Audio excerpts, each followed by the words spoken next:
Bonjour, c'est Joss du team Honda SR Moto Blues. Donc, je suis manager de team depuis 10 ans maintenant. Ça fait 10 ans que le team a été créé. Et donc on fait tout championnat de France motocross, supercross, l'enduro pas du Touquet, championnat de France des sables. Et à côté de ça on fait aussi le MXGP et le MX2.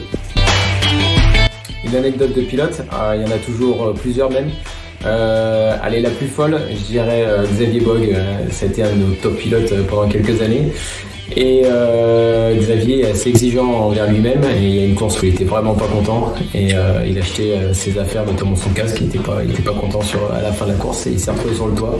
Donc on a retrouvé notre fameux Xavier sur le toit en slip notamment, en train d'aller chercher son casque, donc c'était assez sympa à vivre, même s'il avait pas très bien roulé ce jour-là, mais c'est resté, souvent on en parle dans le team et on en rigole de ce jour-là. Après il y en a beaucoup avec Fabien Isoire, Florent Richier, même avec Jérémy Van Der Beek, il y en a un paquet, mais là il ferait plusieurs vidéos pour qu'on en parle.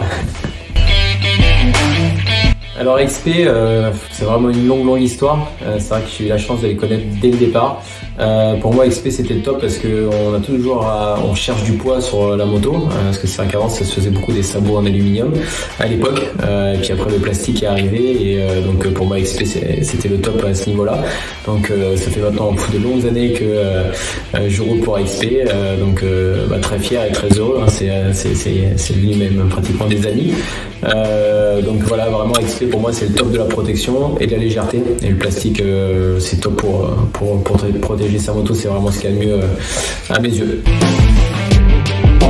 Nos objectifs pour 2022 c'est d'être de nouveau champion de France élite. C'est vrai que ça fait 4 ans qu'on a eu le titre et l'année dernière malheureusement pas mal de blessures de nos pilotes. Benoît est tombé malade, il a eu le Covid long, donc c'était un peu compliqué. On a réussi à s'en sortir quand on pouvait avec des pilotes de remplacement. Donc cette année, de nouveau champion de France et puis de finir dans le top 10 MXGP et MX2, ça serait vraiment top. Bon, merci à tous pour cette vidéo. Je pars vite à l'atelier. J'ai reçu les protections de radiateur, les sabots XP, donc j'ai du boulot. Ciao ciao.